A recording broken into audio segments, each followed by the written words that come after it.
En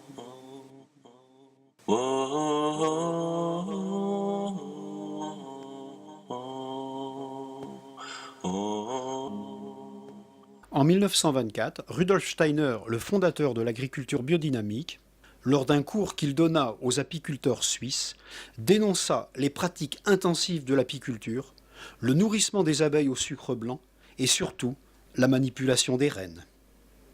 Il annonça, purement et simplement, que l'apiculture serait au plus mal et disparaîtrait en l'espace de 80 ans, au maximum un siècle. Nous y sommes. Rudolf Steiner avait également annoncé en 1924 le syndrome de la vache folle. Il n'est que trop facile aujourd'hui de pointer le doigt vers le lait frelaté de la Chine et d'oublier la crise de la vache folle, le scandale des cochons nourris aux eaux d'égout, etc. Et surtout d'oublier que l'agriculture moderne et toxique produit des aliments poisons contaminés par une pléthore de pesticides. Ces pesticides contaminent également toute la biosphère et nous avons vu que l'abeille en est l'une des premières victimes lorsqu'elle se fait empoisonner dans les monocultures ou lorsqu'elle ramène à la ruche du pollen et du nectar contaminés. Mais il y a pire. De nombreux apiculteurs qui produisent du miel ou qui louent leurs ruches pour la pollinisation des récoltes agricoles nourrissent leurs colonies d'abeilles. Quelle est donc la nature et l'origine de ce nourrissement ? We're continually trying to get bees to do things that Mother Nature didn't want us to do. We're always trying to have bigger and stronger colonies earlier in the year. And so we're inducing bees to, by stimulating them with food, to try to get them to be stronger than they would normally be for the month of February. Consequently, we have queen issues where we can't run queens as many years as we used to because we're trying to get them to lay eggs more months out of the year than what we used to. It's part of the nature that the biggest share of our income now comes from RIM and pollination, and almonds are an unusual thing because they bloom so early in the year. And then 60% of all the bees in the United States come to California. 1.6 million colonies, like 2,500 and some semi-loads of bees come to California to pollinate one crop.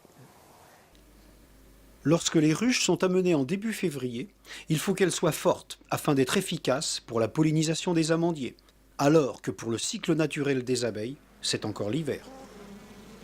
Les apiculteurs doivent donc nourrir leurs ruches durant tout l'hiver de façon très intensive, de sorte que chaque ruche puisse pourvoir 50 000 butineuses en février.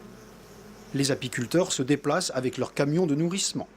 Et il en faut pour nourrir 1 600 000 ruches dans les monocultures d'amandiers. Il en faut d'autant plus lorsque, comme cette année, la floraison des amandiers est en retard de 10 jours. Well, we were getting high fructose corn syrup type 42 originally, and then we got high fructose corn syrup type 55 is what they're called. Then we switched away from that and got to what was called a bee blend, which was a mixture of fructose and sucrose. And then now this last year we switched to all cane sugar and beet sugar, and it's all straight sucrose that we're feeding currently. Some of the longevity studies from the Westlake OB lab said that we would do better as far as bee longevity if we went back to sucrose and didn't use high fructose corn syrup. So one of the changes we've done in the past year is... What's the food made of the ones we were stimulating them with? Well, some of them could potentially be GM modified foods as well, because we have some of them as soy flour, which is soybeans. Soybeans are genetically modified. We switched away from corn syrup, and one of the reasons why my bees look the way they do is because we've been feeding cane sugar and beet sugar this year instead of corn syrup in it. Yeah, but they're pushing real hard for genetically modified sugar beets as well, so and alfalfa, both. Le comble du comble, c'est lorsque les vendeurs de nourrissement protéiné invoquent le risque pour les apiculteurs de nourrir leurs abeilles avec du pollen naturel, ce dernier risquant d'être contaminé par tous les pesticides répandus aux USA.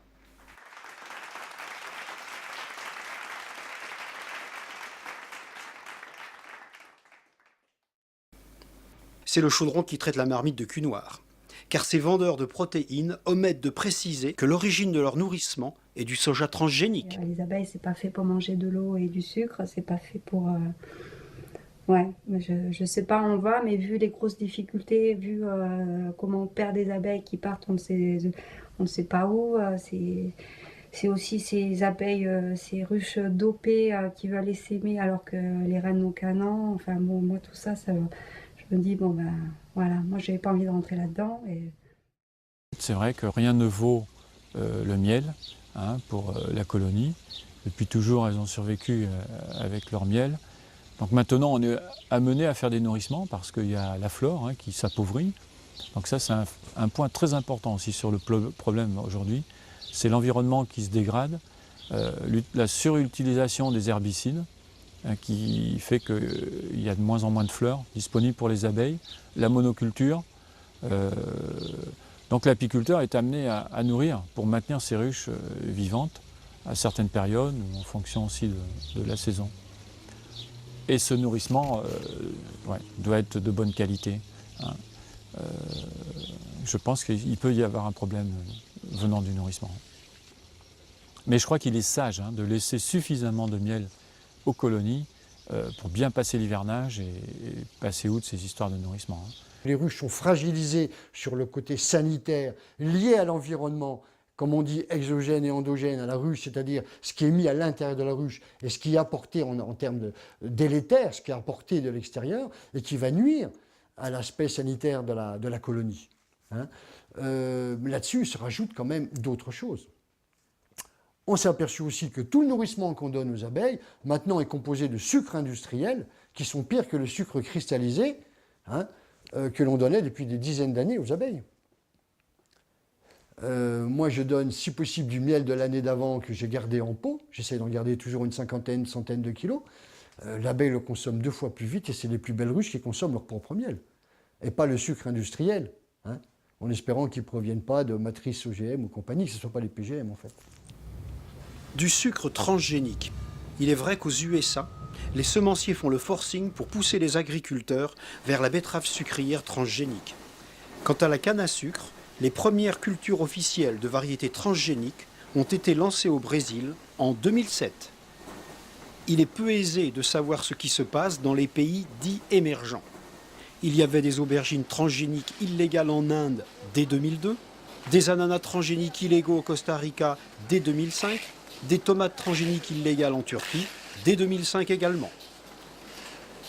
Alors qu'en France, des réseaux de trafiquants de pesticides interdits sont démantelés, n'existerait-il pas également des réseaux de semences transgéniques interdites? Quoi qu'il en soit, si le sucre n'est pas transgénique, il est hautement pesticidé. Et il serait intéressant de savoir combien la production de 16 000 tonnes de miel en France nécessite en tonnes de sucre. 5 000 tonnes, 10 000 tonnes, 15 000 tonnes ou plus. Ce qui me semble important, c'est tout ce qu'on peut ranger dans ce qu'on appelle les technopathies. Les mésusages et les technopathies. C'est-à-dire tous les mauvais emplois qui sont liés aussi à un système intensif de l'apiculture, qui a son côté et son effet négatif, comme pour le porc, la volaille, etc. Vous mettez 15 ou 20 000 bétails, 15 000 volailles dans le même enclos, vous n'aurez pas les mêmes œufs que des œufs où les poules vont être dans la cour de la ferme. Je veux dire, c'est normal, tout le monde le sait. Mais encore faut-il le démontrer. Donc ces technopathies, elles vont malheureusement en apiculture, elles vont très loin, parce que ce système intensif s'est développé. Tant que l'abeille avait beaucoup à manger, ça passait, c'est-à-dire que les effets délétères étaient mesurés, étaient contrôlés, du moins à défaut d'être mesurés. Depuis quelques années, ça devient de pire en pire. Et je pense qu'on a un effondrement de ces ruches parce qu'elles sont fatiguées, mais en même temps du travail qu'on leur demande et en même temps du manque au niveau nourriture, que ce soit par l'eau, par le pollen, par le miel, etc. Il y a un apiculteur qui a dit, il y a quelque temps, c'est une phrase que j'ai beaucoup aimée, on ne sait pas nourrir les abeilles.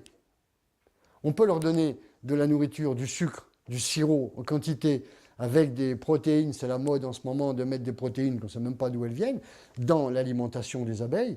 Vous le faites une fois, 2 fois, ça leur donne des coups de fouet, ça leur fait du bien. Mais vous ne saurez pas le faire pendant 1 an ou 2. Hein. Vos ruches auront des manques, vos abeilles auront des manques au niveau de leur métabolisme, et vous aurez des gros problèmes. Au niveau des produits protéinés, nous avons éliminé les produits à partir du soja, qui étaient forcément des produits avec OGM.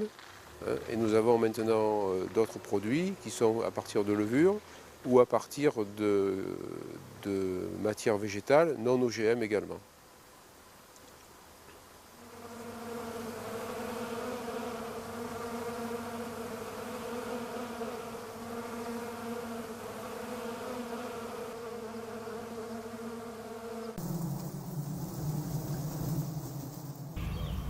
You know, you're not supposed to have a hive this strong this time of year.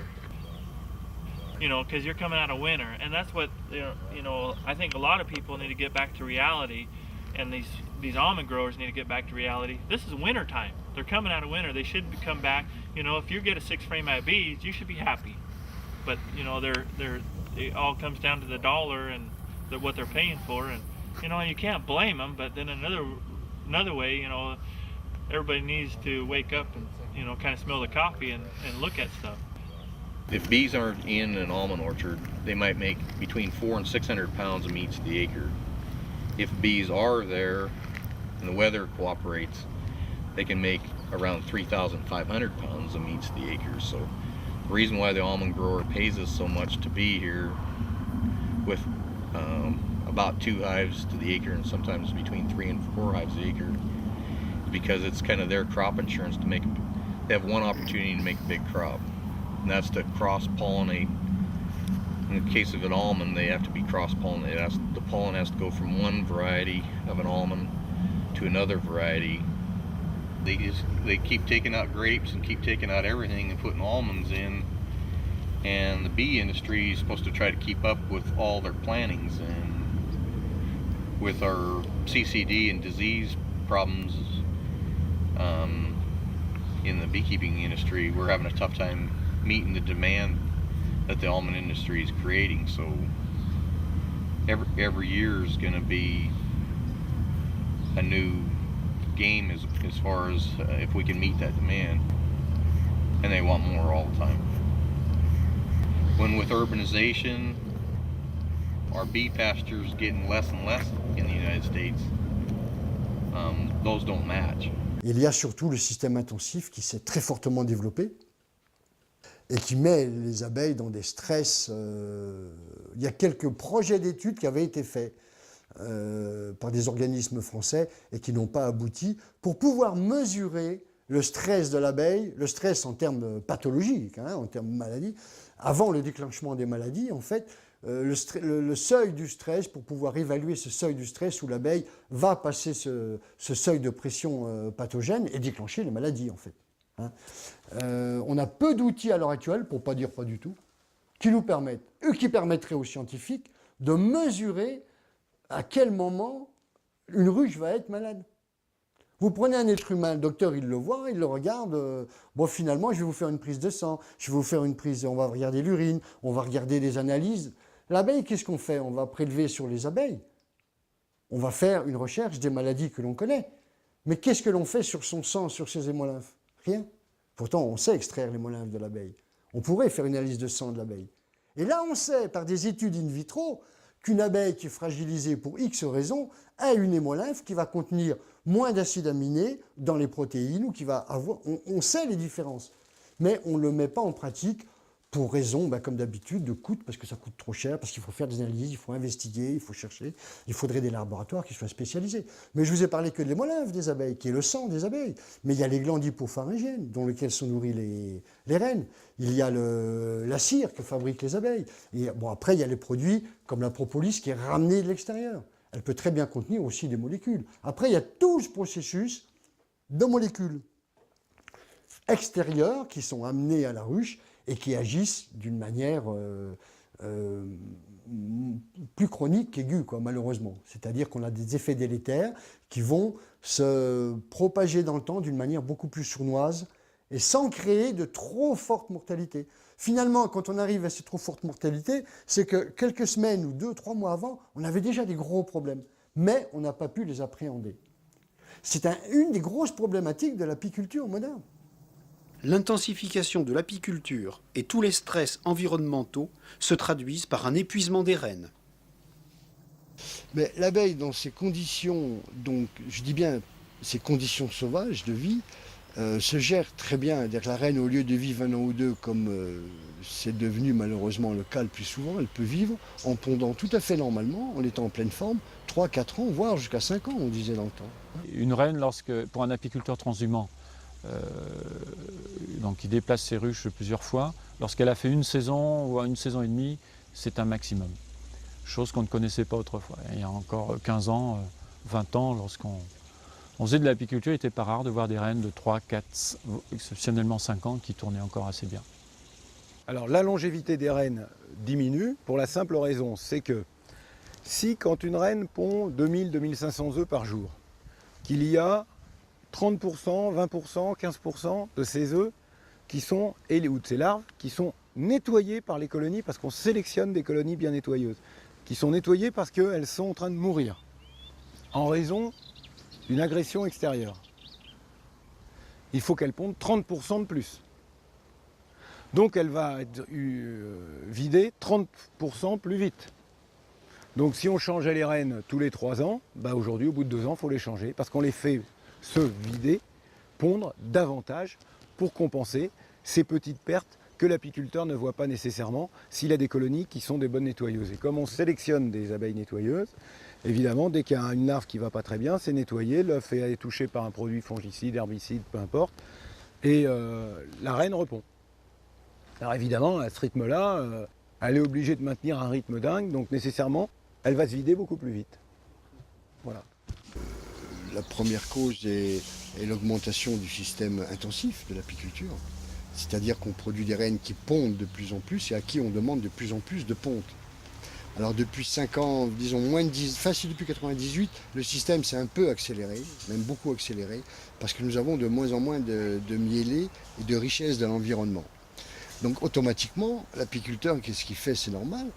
Il faut qu'il soit prêt pour ses miellés et qu'il ait des grosses ruches pleines d'abeilles. Et pour ça, il faut qu'il ait des reines qui pondent. Donc on demande beaucoup plus aux reines d'abeilles de travailler, de pondre énormément. On les maintient en ponte par des systèmes très simples dans la profession d'ailleurs, de plus en plus en ponte, ce qui est normal. Cette fonction naturelle de ralentissement, d'augmentation de la ponte, est de moins en moins suivi naturellement. On essaye plus de contrôler pour avoir des reines qui pondent à la fin de l'été, qui repondent à la fin de l'été jusqu'en septembre pour avoir plein de nouvelles abeilles par exemple. Et au printemps, plus la reine pond, plus on a des grosses colonies, plus on fera du miel. L'apiculture intensive a donc succombé au syndrome de la pondeuse.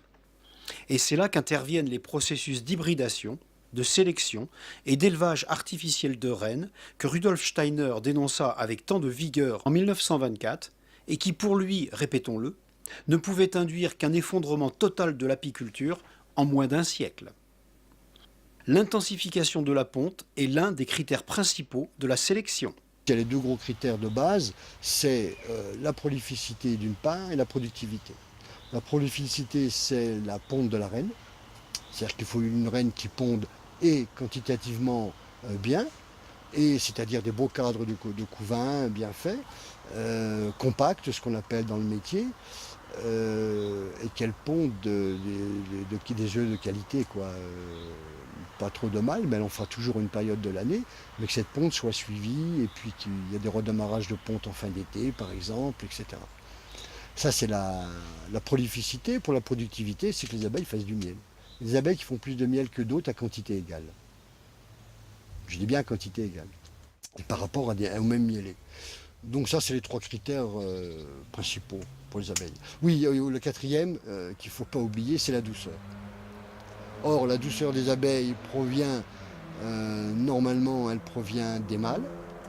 Donc en fait, il y a une grosse sélection de mâles à partir de ruches qui sont déjà relativement douces. Un autre critère de sélection est celui de la douceur des abeilles. Et il ne fait pas l'unanimité chez les apiculteurs. Les plus productivistes d'entre eux veulent une abeille ultra douce qui leur permet de gérer plus aisément 1 millier ou 10 000 ruches ou encore plus. D'autres apiculteurs, souvent les plus petits, prônent un retour aux abeilles locales, les abeilles noires, qui savent se défendre.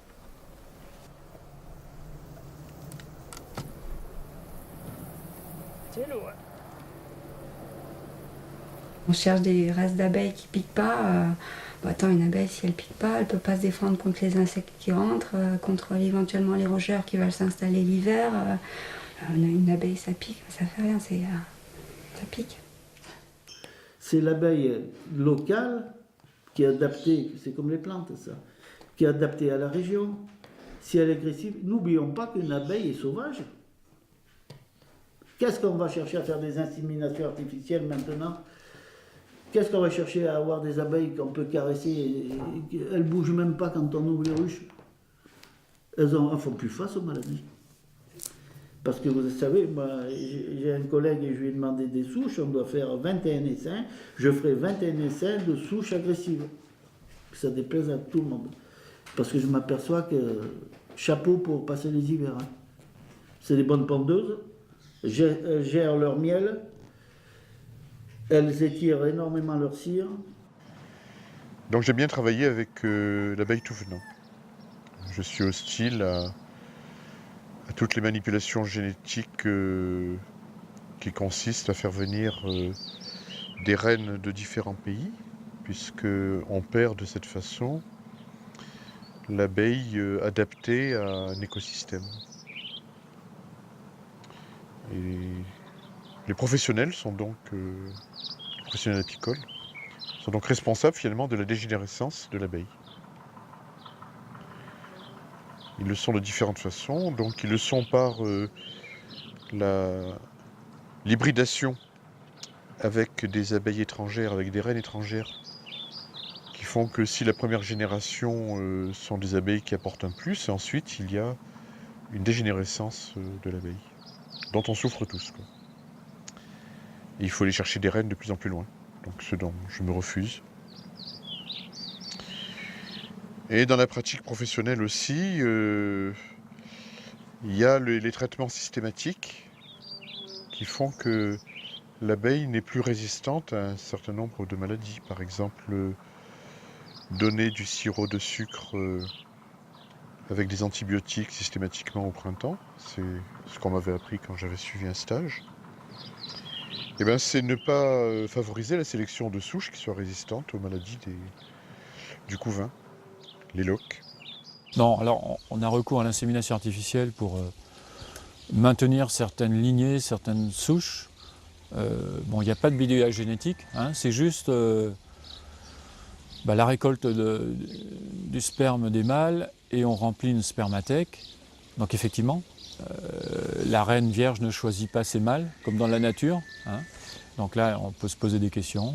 Bon, je l'accorde.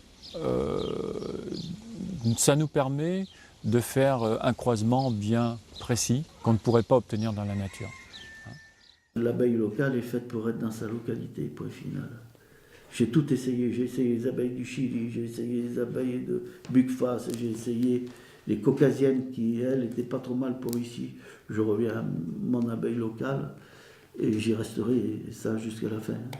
Ce sont mes abeilles agressives. On peut avoir des abeilles très douces et résistantes aux maladies. Prenons le cas des caucasiennes dans leur pays d'origine. Hein, ce sont des abeilles, les abeilles grises du Caucase en Géorgie. Elles sont particulièrement douces et ce sont des abeilles hyper résistantes. Hein. Donc il n'y a pas de relation entre l'agressivité et la résistance aux parasites ou à quelque maladie que ce soit, à mon point de vue. Mais il y a agressivité et agressivité. Et les apiculteurs distinguent très clairement entre l'agressivité naturelle et gérable de notre abeille noire locale et l'agressivité induite par des hybridations forcenées et incontrôlées de par l'importation frénétique de races depuis près d'un siècle. Le mélange des races et surtout des fécondations par les mâles amène beaucoup plus les abeilles à cette agressivité forcenée.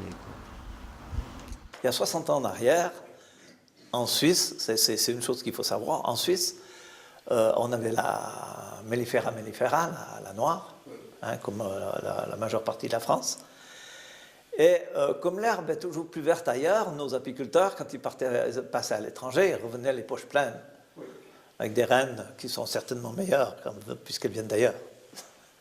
Alors, il y a eu un termétissage, d'une part avec l'apport de l'italienne, la noire qui était déjà en Suisse, d'autres ont importé déjà la caucasienne. Il y a eu un métissage qui a abouti sur des colonies, mais infernales, quelque chose d'épouvantable. Vous arriviez au rucher, il fallait vous équiper pratiquement dans la voiture pour ne pas être piqué en sortant de la voiture. Ça devenait insupportable. Alors, en plus de ça, des colonies qui n'étaient pas terribles à la production. Depuis plus de 20 ans, 25 ans, voire 30 ans, il y a eu beaucoup d'apports au niveau de l'abeille, d'apports génétiques venant d'ailleurs de toutes les provenances du monde. Il y a beaucoup de provenances d'Asie. Alors évidemment, les premières étaient d'Europe centrale, des abeilles qu'on appelait la carnolienne, la caucasienne. Ensuite, on a eu, avant, il y a même eu une génération d'importation des reines italiennes, les fameux Ligustica. À savoir qu'en Italie, ils ont perdu ces souches originelles aussi de Ligustica, à force de faire des mélanges avec caucasienne, carnica, l'abeille noire aussi, bien sûr. La fameuse abeille Buckfast, qui est une race recomposée, si on veut, par la père Adam, qui est mort il y a quelques années, il y a très peu de temps d'ailleurs. Il y a eu aussi des imports de reines sélectionnées en Chine, surtout pour les éleveurs ou les producteurs de gelée royale. Donc cette diversité est vraiment multinationale et multigéographique en fait. À savoir qu'il y a aussi des importations de Nouvelle-Zélande, où ils ont mis en place des petites abeilles qui font beaucoup professionnellement on appelle ça le bétail, qui font beaucoup d'abeilles, qui produisent énormément d'abeilles, et des sélections aussi d'Australie. D'ailleurs, à l'heure actuelle, la seule abeille qu'on appelle Ligustica, la vraie origine abeille italienne, se trouve dans une région d'Australie, où elle a été importée il y a très longtemps, où ils ont gardé la souche presque d'origine. En Italie, on ne retrouve par exemple plus de vraies abeilles d'origine italienne, par exemple. Idem pour l'abeille noire, qui donc a été mélangée depuis plusieurs dizaines d'années, et qui s'installe dans les pays dans ce qu'on appelle des écotypes, c'est-à-dire qu'elle se réinstalle dans le pays avec son environnement, ses mielés et les différences géographiques que peuvent amener chacune des régions différentes en France, puisque du sud au nord, les régions sont complètement différentes. Voilà. Donc ce qu'on appelle l'abeille noire, qui est la Mellifica mellifica, est en fait mélangée depuis très longtemps. Il reste peut-être quelques dizaines de souches d'origine qui ont été travaillées par un de nos généticiens français des plus réputés, M. Garnery. Avec la mise en place, en particulier au début du siècle dernier, de la ruche avec les cadres amovibles, ça a permis en fait les mouvements de colonies, donc la transhumance, sur des petites distances au départ, puis ensuite sur des plus grandes distances. Les travaux qui sont effectués sur l'élevage des reines a aussi favorisé en fait les importations. Et donc il y a eu des phénomènes de mode, d'importation en fait, de certaines sous-espèces au fur et à mesure qu'on les découvrait et qu'on découvrait certaines de leurs caractéristiques. En particulier, par exemple, dans les années 60, en fait, il y a eu beaucoup d'importations d'abeilles italiennes qui plaît beaucoup moins maintenant. Par la suite, il y a eu la formation de triple hybride, l'utilisation de triple hybride qui était particulièrement intéressante puisqu'en fait on disait qu'elle pouvait permettre l'augmentation de production de 30 à 40 kg de miel en plus par an par colonie. Le problème de ces triples hybrides, c'est que ce sont des hybrides et qu'il faut les reconstruire à chaque fois. Et donc en fait, il faut disposer de souches pures pour pouvoir faire ces hybrides. Et puis en ce moment, je dirais la grande vogue en fait, c'est la Buckfast. Avec un petit peu avant, il y a eu beaucoup l'utilisation de la Carnica, donc d'Europe centrale. Or, il se trouve qu'il existe des souches, par exemple, d'abeilles noires, d'origine, qui sont très douces. Alors que généralement, on dit que c'est une abeille assez nerveuse, assez agressive.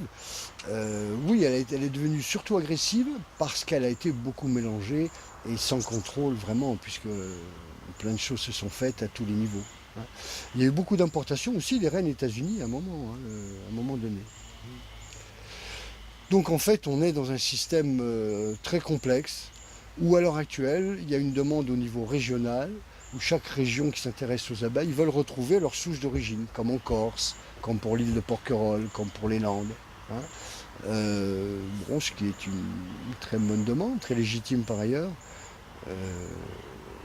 Il est vrai qu'avec l'avancée de la génétique à l'heure actuelle, on peut vraiment retrouver beaucoup plus facilement, évidemment, qu'il y a 10 ou 20 ans, les vrais gènes de notre abeille noire mellifica d'origine, par exemple. Il semblerait que l'apiculture moderne fasse totalement fausse route sur le plan des hybridations, sur le plan de la sélection, sur le plan de la génétique, en règle générale. Donc il y a tout ce côté intensif et il y a d'autres choses derrière. On peut dire que tout cet apport de pollution génétique, entre guillemets, qui s'est fait depuis quelques décennies sans contrôle, ont sûrement provoqué des fragilités au niveau des colonies d'abeilles, c'est clair. Fragilité sanitaire et fragilité des reines. Alors, des caractéristiques, le problème c'est qu'on en est au balbutiement, c'est-à-dire que ces phénomènes de mode s'appuyaient sur des débuts d'études, souvent qui n'étaient pas chiffrés, c'est-à-dire qu'en fait les études sont faites souvent entre deux sous-espèces différentes, donc là on a quelque chose de chiffré sur une performance particulière des colonies, que ce soit en termes d'élevage, c'est-à-dire que vous avez des reines qui peuvent pondre énormément, d'autres qui vont moins pondre, et en fait ces caractéristiques ont souvent été mesurées 2 à 2. On ne sait pas, en fait, on n'a pas fait de bilan sur l'ensemble des sous-espèces. Et donc ces phénomènes de mode sont issus de ça, c'est-à-dire directement. C'est-à-dire que dès qu'il y avait une bonne performance qui était déterminée sur une sous-espèce, tout le monde se mettait à importer de cette sous-espèce. Ça faisait effet boule de neige, c'est-à-dire qu'il suffisait qu'il y en ait quelques-uns qui prônent en fait la supériorité de cette sous-espèce pour que d'un seul coup il y ait beaucoup d'importations.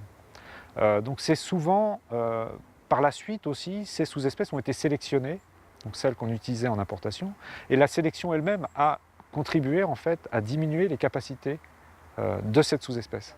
Ce qui fait que ces modes se sont essoufflés et ont été remplacés par d'autres parce qu'on trouvait une nouvelle sous-espèce, on commençait à l'étudier, on trouvait qu'elle avait des caractéristiques intéressantes.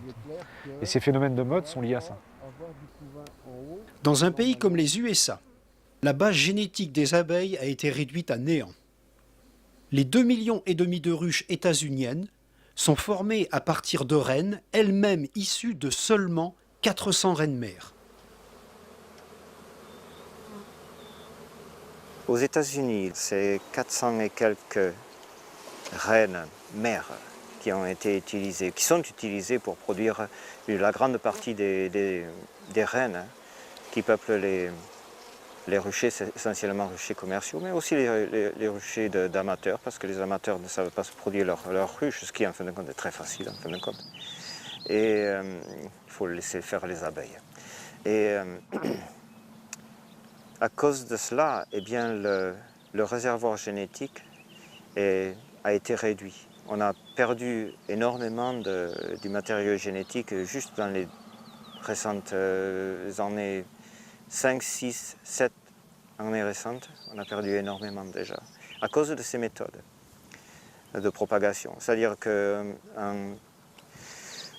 producteur de reines utilise généralement la même souche ou quelques mêmes souches, et dans certains cas, dans la plupart des cas, contrôle la fécondation de ces reines, soit artificiellement, par l'insémination artificielle, soit en noyant en quelque sorte la zone de fécondation avec quelques ruches qui vont produire des mâles. Donc les reines qui sont produites sont essentiellement identiques et ne possèdent qu'une toute petite partie du spectre génétique de la population. C'est une erreur énorme. La force d'une espèce dépend énormément de la diversité génétique de sa population. Parce que si jamais il y a par exemple une menace, un pathogène, un microbe, un nouveau parasite qui arrive, ce qui ici est introduit pratiquement tous les ans presque, eh bien, si on n'a que, disons, un matériau génétique, et s'il est sensible à cette nouvelle menace, eh bien, on va avoir des pertes énormes. Alors que si on a des ruches qui sont très diverses au niveau génétique, eh bien peut-être il y en a quelques-unes qui seront affectées, mais il y en a d'autres qui auront potentiellement la possibilité de se défendre et de résister à cette nouvelle menace. Il y a aussi autre chose dans mon attitude, c'est que moi je favorise l'essaimage. pendant que tous les gens sélectionnent des abeilles non essaimeuses. C'est-à-dire que moi je compte, mais c'est la logique même. Quand une espèce est menacée, si elle n'a pas de force génésique, de force de reproduction, comment elle va faire? Le seul levier, c'est la reproduction pour échapper. Si l'espèce n'est pas capable de se reproduire, ou si on freine sa reproduction, on l'expose beaucoup plus aux parasites. Et notre humanité, elle a survécu comment? Grâce à ceux qui ont résisté aux épidémies, non? Donc c'est ceux qui étaient prolifiques qui nous ont sauvés. Les autres, ils crèvent. Ou qui savaient fuir, l'éloge de la fuite. Oui, mais fuite pour se reproduire. C'est évident, la continuité, on oublie ça. La continuité de l'existence, elle est fondée sur la force de reproduction des espèces. Quand une espèce n'est plus capable de se reproduire, elle disparaît. Il faut se méfier de la douceur. C'est-à-dire que c'est intéressant pour un apiculteur, mais d'un point de vue résistance de l'espèce, si un parasite rentre en fait, dans l'aire de répartition d'une espèce qui est douce, elle ne peut plus se défendre. Le caractère d'agressivité, en fait, qu'on appelle d'agressivité, le terme anglais est beaucoup plus adapté, puisque en fait, c'est defensiveness, c'est-à-dire que c'est la défense de la colonie. Et donc, en fait, avoir des abeilles douces de production, c'est intéressant, mais au sein des conservatoires, il faudra conserver des souches qui sont agressives, puisqu'en fait, ce sont des souches qui se défendent contre des agressions et des parasites. Et c'est une prise de conscience qu'on doit avoir au niveau de l'apiculture, c'est-à-dire que conserver la biodiversité, c'est conserver aussi ça. Avant que ne se passe un accident, si un parasite rentre et décime les colonies, ce qui pourrait être le cas à l'heure actuelle avec en fait, l'apparition du fameux Vespa velutina, par exemple dans le sud-ouest, il faut en fait quand même avoir des souches qui sont résistantes, qui vont pouvoir combattre en fait, ce parasite. Non, je n'utilise absolument rien pour traiter mes... Je ne traite pas les abeilles. Je ne leur donne pas de produits chimiques comme certains apiculteurs font. Elles n'ont jamais vu le moindre antibiotique. Je n'utilise même pas des huiles essentielles ou du sucre comme certains apiculteurs font. L'essentiel pour moi, c'est de faire confiance aux abeilles, de leur permettre de développer leur force naturelle et leur défense naturelle contre les maladies, contre les parasites, et de permettre à celles qui ont justement une certaine résistance naturelle de se développer, de se multiplier. Je crois que l'erreur que commettent beaucoup d'apiculteurs, c'est d'intervenir dans le processus de sélection naturelle. C'est-à-dire que quand ils ont des ruches, ils veulent à tout prix les défendre, les protéger contre une maladie, contre un parasite, et c'est là qu'ils interviennent. Et en faisant ça, eh bien, ils soutiennent artificiellement un matériau génétique qui n'a pas de défense naturelle, qui par la nature serait éliminé normalement. Et en faisant cela, ce qui est grave, c'est peut-être que temporairement ils protègent leurs ruches, mais en faisant cela, ils permettent à des matériaux génétiques qui sont déficients, qui sont faibles dans l'environnement que nous avons maintenant, de se propager. Et ils affaiblissent l'espèce dans son ensemble. Ils affaiblissent la population des abeilles locales, parce que les mâles, les abeillots, les faux-bourdons, bon, ils s'éloignent, ils vont à 3, 4, 5, 8 km parfois pour féconder des reines qui elles-mêmes viennent de ruches qui peuvent être un peu plus éloignées. Eh bien, si cette ruche, ou si ces deux ruches, les sources de cette reine et de ces abeillots, ont été artificiellement soutenues, elles ont un matériau génétique qui, en fin de compte, n'est en vie que justement parce qu'ils ont été artificiellement soutenus. Donc ça permet à ces matériaux génétiques déficients d'être maintenus en vie, alors que dans la nature, elles auraient été éliminées par les parasites, par les maladies. Tout cela est un cercle vicieux. L'apiculture est confrontée à une perte de diversité effroyable, à l'intoxication par les pesticides, à l'affaiblissement des colonies qui deviennent la proie des maladies. Les colonies s'effondrent. On importe en urgence de vastes quantités d'abeilles qui véhiculent peut-être de nouveaux virus. Pour les abeilles, il en est de même que pour le nuage de Tchernobyl. Elles ne respectent pas les frontières. Et le varroa, un acarien de l'Asie introduit en Allemagne en 1977, s'est implanté dans toute l'Europe et aux USA. il est parfois lui-même vecteur de virus. Le gros problème, c'est encore un problème humain, hein. C'est-à-dire que l'arrivée de varroa, par exemple, en fait, c'est typiquement en fait, la profession.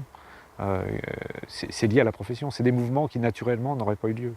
Le varroa, en fait, il était sur une autre espèce dans le sud-est asiatique, et c'est le fait d'avoir regroupé artificiellement des souches d'abeilles noires de notre espèce par rapport à celles qu'il y a dans le sud-est asiatique qui a fait passer le parasite de l'un sur l'autre. On pourra parler de toutes les maladies des abeilles. Les maladies parasitologiques, il y en a 3, ectoparasites, endoparasites, et la fameuse nosémose, qui est une maladie endémique de la ruche, qui existe depuis des milliers d'années, qui est présente maintenant presque toute l'année.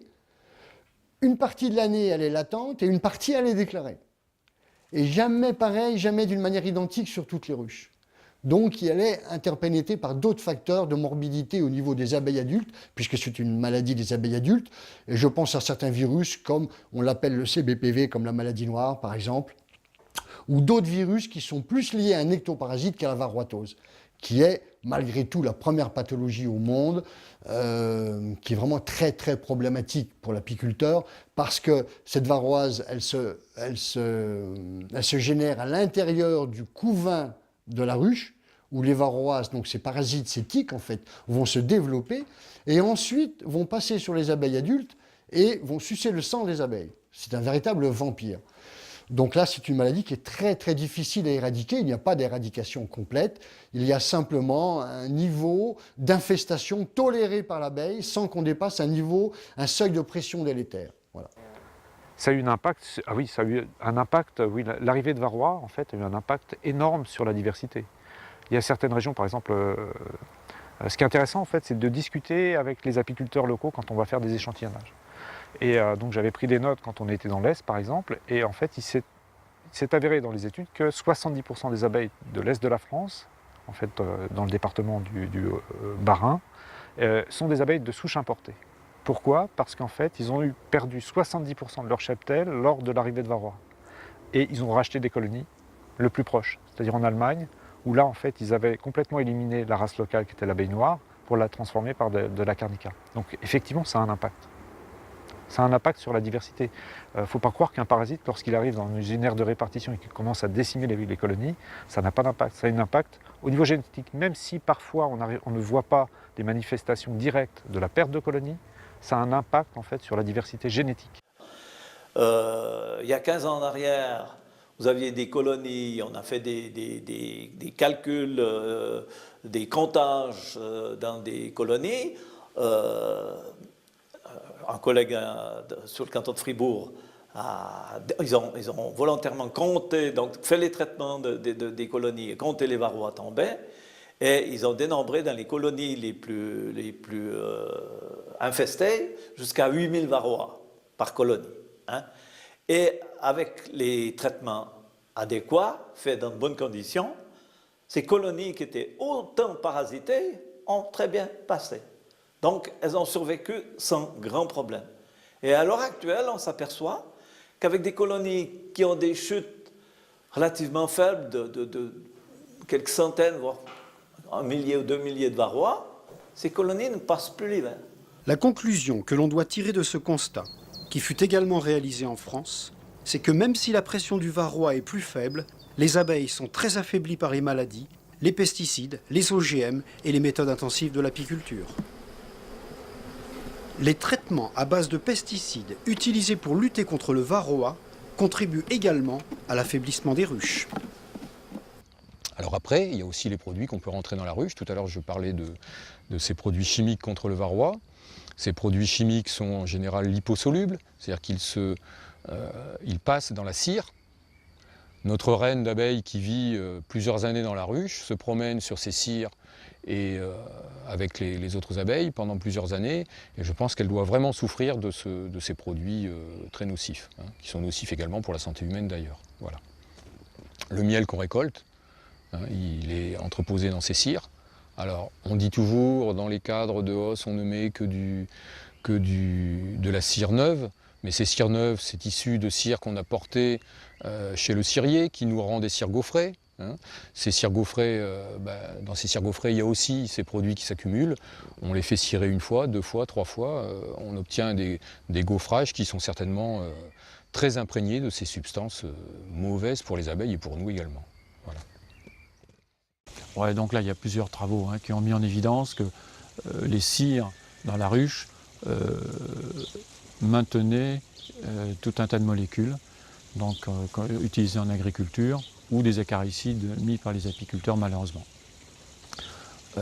Heureusement, le miel est un produit sucré qui ne retient pas, comme les corps gras de la cire, donc le consommateur est épargné, mais ces doses vraiment infimes de chimie qui se trouvent dans la ruche sembleraient affecter la fertilité des mâles comme des reines. La cire, c'est le substratum de la ruche. C'est le corps physique de la ruche. C'est très important, vous allez voir pourquoi. Parce qu'à l'heure actuelle, on sait que, je ne veux pas donner de pourcentage parce que je serais loin d'être exhaustif, mais je ne veux pas donner de pourcentage, mais beaucoup de cires gaufrées que l'on met dans les ruches contiennent des molécules chimiques qui se concentrent dedans et qui sont liées uniquement à des traitements qui ont été faits dans le temps depuis une vingtaine d'années qu'à le Varroa, par exemple. Je pensais à des molécules comme le fluvalinate, je pensais malheureusement à des molécules comme le coumaphos, qui sont des organophosphorés bien plus dangereux. Toutes ces molécules chimiques qu'on trouve dans la cire, qui se concentrent dans la cire, donc même si elles sont travaillées par les grands ciriers, on remet des cires gaufrées à l'intérieur des ruches neuves, on va avoir ces molécules complètement disponibles à l'intérieur. Donc ça, c'est un petit facteur, mais qui est présent et qu'on ne doit pas oublier. C'est clair, là, nous, on essaie de faire un suivi des cires. On regarde où est-ce qu'on en est avec les résidus maintenant depuis plus de 10 ans. On fait à intervalles réguliers. On prélève des cires chez tous les producteurs, chez tous les gaufriers suisses pour voir en fait les teneurs en résidus d'acaricides. Alors c'est clair, on peut se dire c'est que les acaricides, on ne regarde pas toutes les autres panoplies de pesticides. Mais si on regarde les contaminations dans les produits apicoles, on remarque que les principales contaminations, que ce soit du miel, des cires ou du pollen, c'est principalement des produits à usage apicole avant ceux provenant de l'agriculture. Ça, c'est un fait. Et ce qu'on observe, nous, depuis qu'on propage la lutte alternative et qu'un grand pourcentage d'apiculteurs utilisent ces méthodes, d'une part parce que les acaricides de synthèse ne fonctionnent plus bien et qu'on a réussi à sensibiliser les apiculteurs à cette problématique des résidus, depuis ce moment-là, on observe une diminution progressive des résidus des acaricides de synthèse dans les cires. Ces acaricides, c'est clair, la plupart sont liposolubles et la cire agit comme une éponge par rapport à ces matières actives. Alors en Suisse, on a un produit à base de coumaphos qui est utilisable depuis de nombreuses années, le Périzin. Et depuis quelques mois, on a également un autre produit à base de coumaphos qui est autorisé. Et là, on a beaucoup de réserves par rapport à ce produit et des résidus qu'il va occasionner. Donc, on risque d'avoir une recrudescence très importante des résidus de coumaphos dans les cires. Nous, ça nous porte un petit peu à cœur de conserver une bonne qualité de la cire. C'est un travail qu'on a mené maintenant depuis plus d'une décennie pour essayer d'augmenter la qualité de ces cires. Et c'est un travail qui risque d'être anéanti après une année ou deux d'utilisation de ce nouveau produit. C'est une grave erreur d'utiliser le coumaphos pour lutter contre le varroa. Ça se fixe dans les cires et ça affecte après donc, les glandes séminales des mâles. Le fluvalinate, on le retrouve à des doses assez importantes aussi, moindres, mais on le trouve quand même. Et la mitrase de l'apivare se fixe également dans les cires, beaucoup moins. C'est la molécule qui semblerait la moins problématique.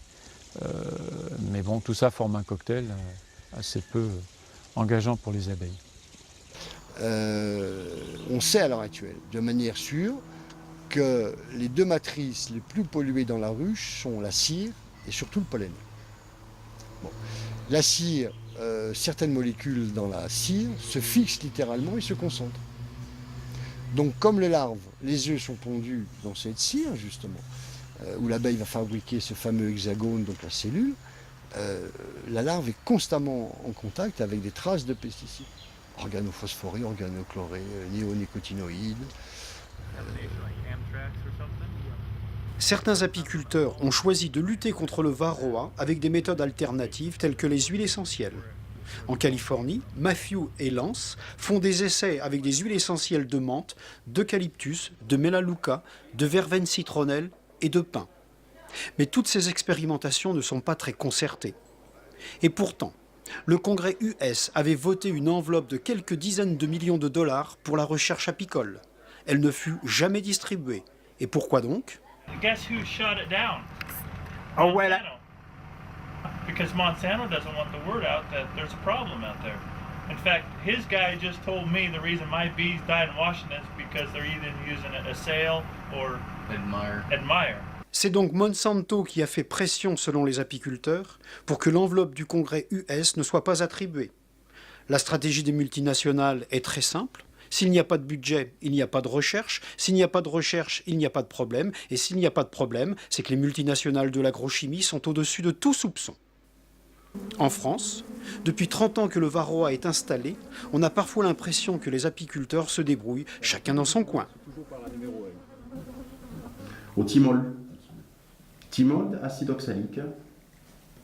Cette année, j'ai pas besoin. Sinon, en cours de saison comme ça, quand j'avais un petit problème, je mettais des huiles essentielles. Ça marche aussi.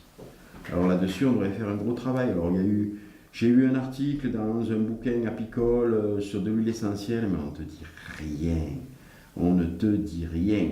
On parle d'huile essentielle, épurée, inefficacité, contre varroa, mais on ne te dit rien. Débrouille-toi. Pourtant, ce sont des scientifiques qui ont fait ça. Et voilà, c'est secret. Pourquoi ? C'est secret. Alors le gars qui a fait ce reportage, ben, je ne sais pas s'il a peur que Bayer lui tape sur les doigts en disant que l'huile essentielle c'est efficace pour varroa. Je ne sais pas. Toutes les huiles seraient efficaces contre varroa. Il y a des apiculteurs qui traitent à l'ail. Moi j'avais essayé de traiter à l'ail. Et d'ailleurs quand on m'avait donné la technique, je l'avais dit à un technicien de l'ADAPI.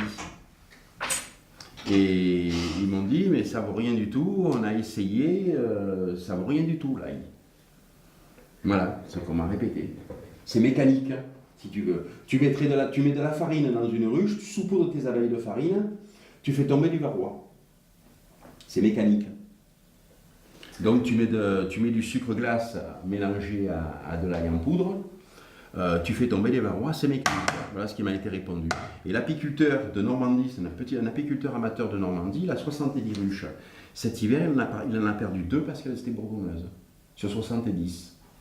Moi, je traite au thymol et à l'acide oxalique et je perds 50% de mon cheptel.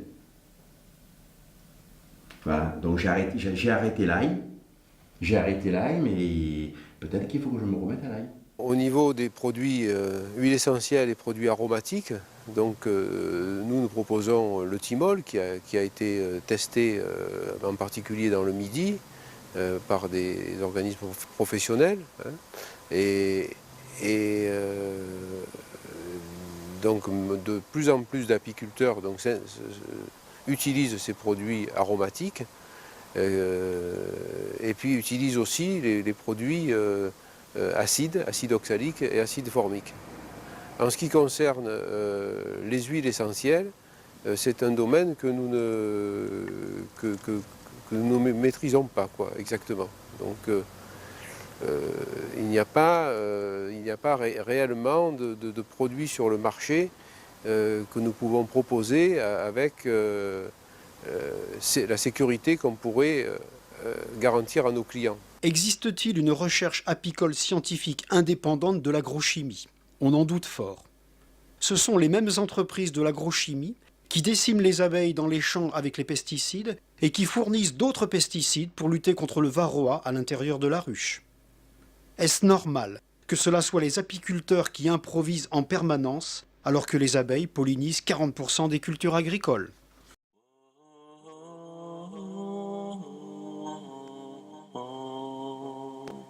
Oh